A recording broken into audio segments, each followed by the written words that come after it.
बिस्मिल्लाहिर्रहमानिर्रहीम। अन सालिम इब्न अब्दुल्लाह नबी अन्न रसूलल्लाहि सल्लल्लाहु अलैहि वसल्लम मर्रा अला रजुलुम मिनल अंसारी व हुवा यइज़ु अखाहु फिल हया फ़क़ाल रसूलुल्लाहि सल्लल्लाहु अलैहि वसल्लम दहो फ़इन्नल हया मिनल ईमान। ये बुखारी की रवायत है, रकम है 23। सालिम बिन अब्दुल्ला अपने वालिद अब्दुल्ला बिन उमर रज़ी अल्लाह अन्हु से नकल करते हैं, यानी ये सैयदना उमर के पोते हैं।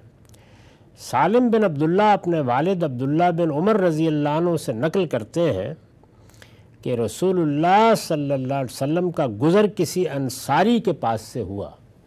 मदीने में मुहाजिरीन भी थे और अंसार भी। अंसार का तो मदीना पहले से अपना वतन था। किसी मौके पर रसूलुल्लाह सल्लम गुज़रे, देहाती सा इलाका था, वहाँ बहुत सी चीज़ें, घरों में बहुत सी चीज़ें, बाहर गलियों में, चौपालों में, हर जगह हो रही होती थी। गुज़र किसी अंसारी के पास से हुआ। वो अपने भाई को हया के बारे में नसीहत कर रहा था। यानी क्या नसीहत कर रहा था, ये आगे से मालूम हो जाता है। यहाँ से तो ये बात मालूम नहीं होती। ये आम तौर पर अहले अरब का तरीका है, यानी वो बात को तदरीजी तरीके से खोलते हैं।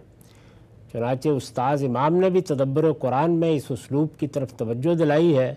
मैंने भी अपनी तफसीर में जगह जगह इसकी तरफ इशारात किए हैं कि सवाल नकल किया जाएगा तो बहुत इजमाल के साथ, जवाब से आप समझेंगे कि असल में सवाल क्या था। हमारा तरीका मुख्तलिफ है अब, लेकिन अरबों का ये अंदाज़ नहीं था।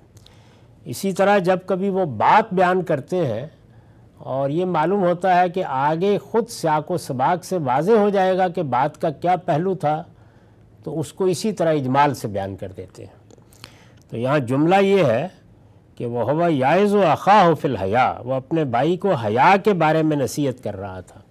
तो बज़ाहिर इसको देखकर ये लगता है कि वो हया के बारे में कोई मुस्बत बात कह रहे होंगे, यानी ये कह रहे होंगे कि आदमी को हया करनी चाहिए।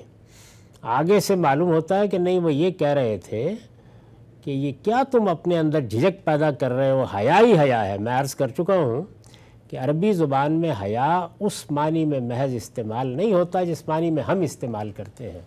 वो जो एक किसी गलती की तरफ बढ़ने में, किसी इक़दाम के लिए आदमी के अंदर हौसला होता है, जब वो हौसला झिझक में तब्दील हो जाता है तो उसे हया से ताबीर करते हैं।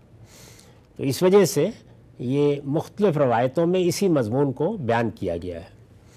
तो वो ये नसीहत कर रहे थे कि ये जो तुमने अपने अंदर बहुत हया पैदा कर ली हुई है, इससे तुम आगे नहीं बढ़ सकोगे, यानी ज़िंदगी में इक़दाम नहीं कर सकोगे, हौसला मंदी खो बैठोगे।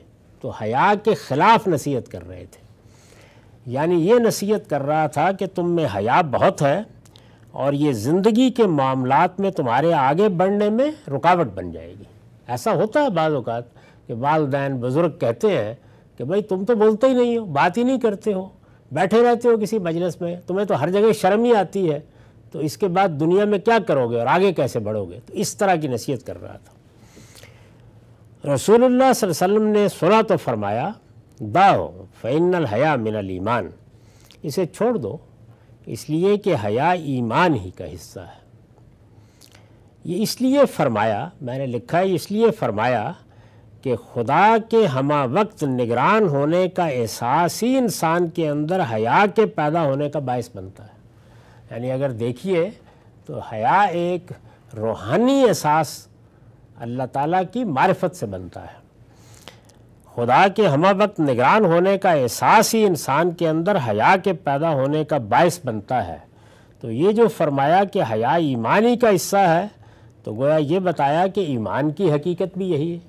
यानी इसमें बंदा अपनी हैसियत के अंदर खड़े होकर अपनी अब्दियत के शऊर के साथ, अपने परवरदिगार की मारिफत के एहसास के साथ झिझक जाता है, पीछे हट जाता है। तो ये चीज़ अगर देखा जाए तो अपनी रूह के लिहाज से, अपनी असल के लिहाज से ईमानी है।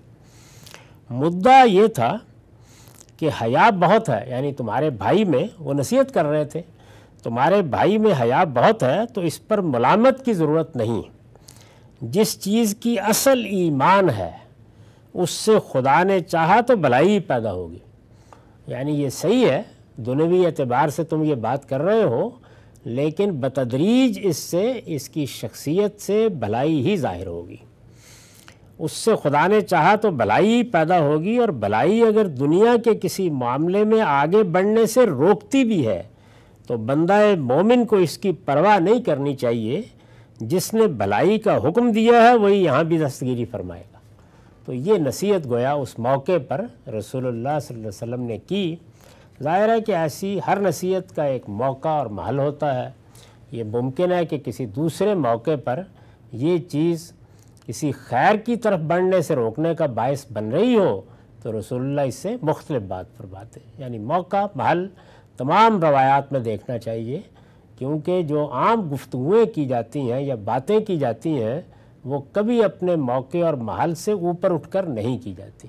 وہ اقوال ذری نہیں ہوتے کہ جو کسی کتاب میں لکھے ہوئے ہیں، ایک موقع پر بات کی جاتی ہے۔ تو اس موقع پر آپ نے یہ توجہ دلائی کہ حیا اس کے اندر سے نکالنے کی کوشش کر رہے ہو، نکل گئی تو معلوم نہیں اس سے کیا آفت آئے گی۔